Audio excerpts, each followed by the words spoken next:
Welcome to another episode of This Week Was the Best Day Ever. It's a podcast that I do. My name is Kevin Colby, and I'm so glad you're here. I'm a video coach and a content creator, and also a podcaster. So one of the things I thought I would do in this podcast is talk about the 10 things I learned in 2020. Now, the reality of it is, I'm a lifelong learner. Are you? I mean, I personally, if I don't trust anybody that says, "Yeah, I got it all figured out." It's like, really? Well, first of all, nice to meet you. You're the only person. I'm a constant learner. I mean, I've been doing video for quite a long time, and I'm still figuring it out because trends change, gear changes, we changes. Probably wouldn't be accurate, right? We change. So things change. So I put together a list, and so let me tell you about this. I think this is kind of fascinating and maybe something to think about. So I put together a list, came up, and I really only did it for my my email list. Sent it out, didn't think anything about it. A guy I know named Mike, who's actually got the email, messaged me and said, "Oh man, this really hit me. This was great. You ought to do a video on that." And I'm like, well, you think as the video guy, I would think about that. So I did. So I produced a video. I did change one of the points. So maybe it's 10 and a bonus. But then I got thinking about it. I thought, you know what?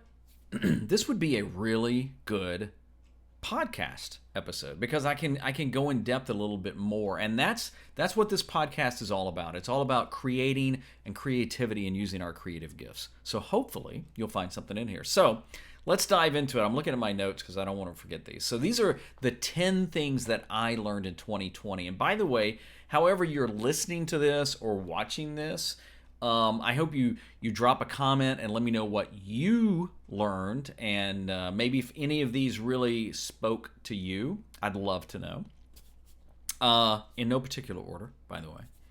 Number one was, if you want to grow on YouTube, get focused with your content. Now, I've shared some of my YouTube story on my YouTube channel, which, by the way, I'd love you to check out. It's youtube.com/Kevin Colby. It is the core for my content. And, I had been on YouTube for a while and had never really taken it that serious.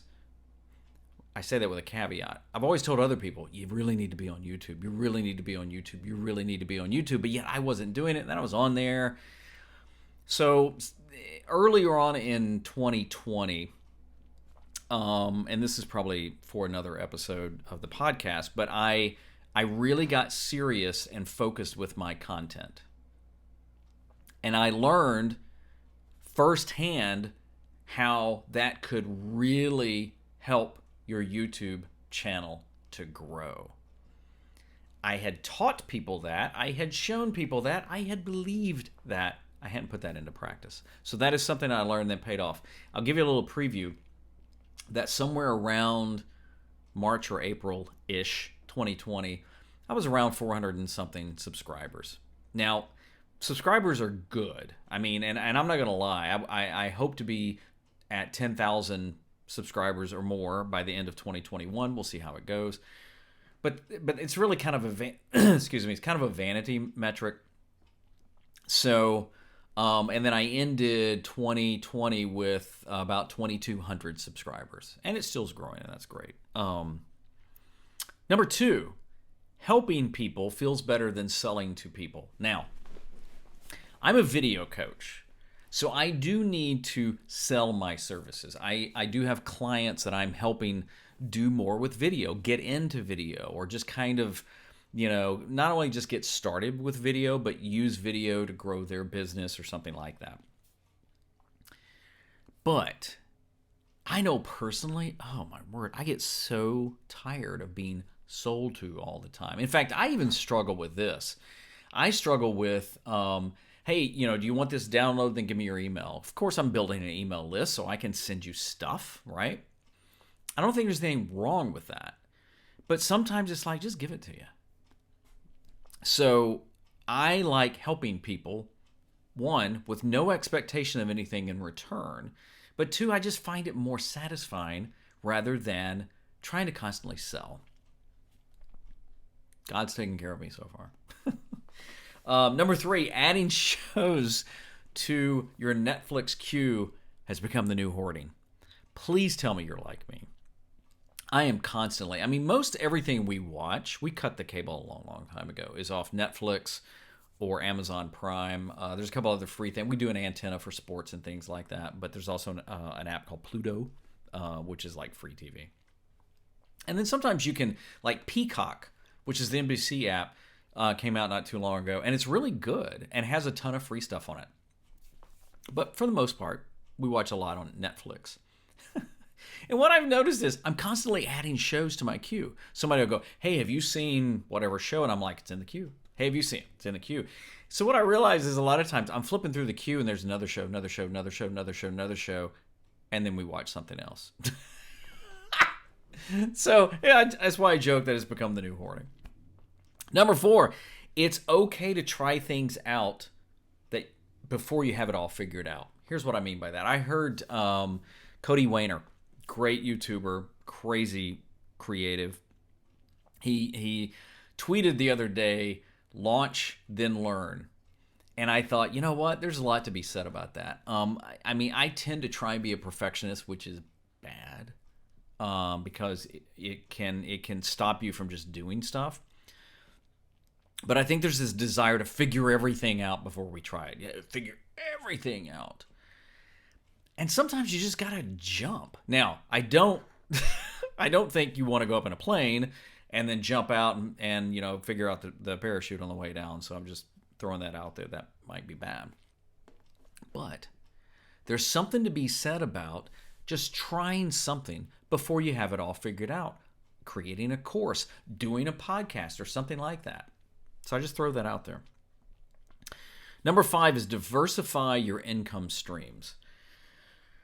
So I have a lot of different ways that I earn income from my coaching business, from video production, from affiliate marketing, from other things here and there. And I'm also working on some projects with some friends and business partners. So, and then when my YouTube channel got to a certain threshold, I joined the YouTube Partner Program, which means that my channel now is monetized, so I can turn ads on, among other things. So if you're just starting out in business, or you're just you've been creating some, make sure you diversify your products. Now, there are some folks that can diversify your revenue stream. There are some people that can create products, and if you're like that, fantastic. Look at apps, look at merchandise, look at swag, look at a product. But it's really good to diversify, because if one part of your income then goes away, you're not, oh man, what am I going to do? Well, maybe, the other ones may not be bringing in as much money, but by diversifying it, it's going to help. Number 6, be okay with leaving money on the table. It's very scary when you start your business not to want to just go after every dollar. And yes, we need money to run our businesses. Success is a whole different measurement. How you define success may be completely different than how I define success. Probably is.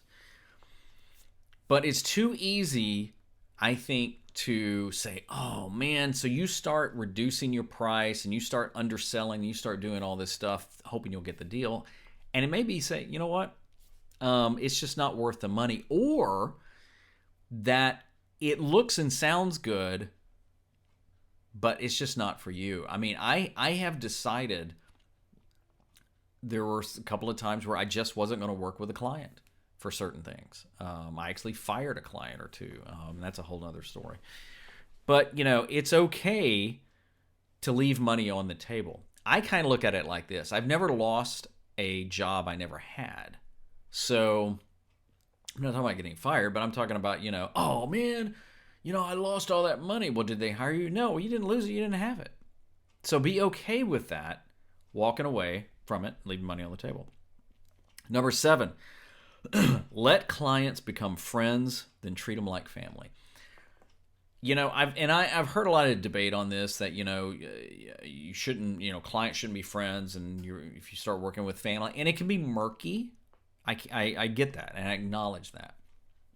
But I have a lot of clients that are friends. I have some that started out as friends that became clients, and then I have a lot of clients that have become friends. And I think that is great, because then they really get that, you are interested in their success. What I say to any of my clients, whether we work together or not, that your success is my success. I want you to be successful. What am I looking to get out of it? Well, obviously I want to get paid, right? I want to help you, but I want you to succeed. But then when they become like friends, man, treat them like family. Good family, not bad family. Number 8, this is one I definitely think I want to go into on a whole nother episode, is you don't have to be on every social media platform. Now, I know there are people out there that preach you should. I completely disagree with them. I wish them well. But I'm telling you, from my perspective, trying to be on every platform is the best way to succeed at very few of them. No two platforms are the same. That's another mistake we make. We try and treat everything like the same platform, and or I want to, you're on Facebook, I want you on YouTube, so I'm going to do everything I can to get you over to YouTube. It's okay not to be on every platform. I personally don't care for LinkedIn. Don't do much with Pinterest. Not into TikTok. And I've really grown tired of Clubhouse already. So be on the ones that you enjoy, the ones you understand, and grow from there. And then maybe add as you can. So I think that's a trap you can fall into. Number 9, go live even if no one is watching. Now, obviously, you want people to watch, and you should promote your live streams. But I think a lot of folks, you tell me, does video, scare you? Are you intimidated with video? Well, a lot of people are intimidated with live streaming, because when you put it out there, it's live. And there ain't a lot of redos, but you need to be ready for something to go wrong. And I've done some videos on this. It sounds very, very nihilistic, and I don't mean it that way. But there are some videos I've done about how to be ready so when the live stream, something happens. Trust me, it's happened to me a lot. But you don't want to get on there and then like, well, man, nobody's really watching. Show up even if nobody does. And even if one person is watching, you got one person more than you had when you started. And number 10, now this is the different one. I mean, the original email list I sent out, I said frozen pizza is really tasty, which is true. Very big fan of Red Baron's. But I changed this on the video part to say be you. One of the things we always told our kids growing up, and 2 of them are older and married, is that, be you. Be the you God made you to be.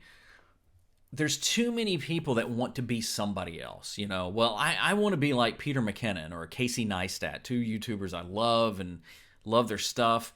But you know what? I don't want somebody to be like Casey. I can just follow Casey. So be you. Be comfortable in your skin. Be comfortable with the way God made you, and use that to your advantage. I think too often people are trying to be like someone else. I just thought about this. That's what we say to our kids when they're little, right? Well, who do you want to be when you grow up? What do you want to be when you grow up? Who do you want to be like when you grow up, and stuff like that? That sets a horrible expectation in their head. So be you. So those are the 10 things that I learned in 2020. I would love to hear something that either on my list that resonated with you, or just something that you learned. And I tell you what, if this episode in any way touched you, consider subscribing and sharing with somebody that maybe needs it. And if you want to reach out to me, the best way to do that is on my website at kevincolby.com. I'm also on YouTube and Instagram and Twitter at Kevin Colby Media. And again, my name is Kevin Colby, and this is the podcast called This Week Was the Best Day Ever. Hope you have a great today.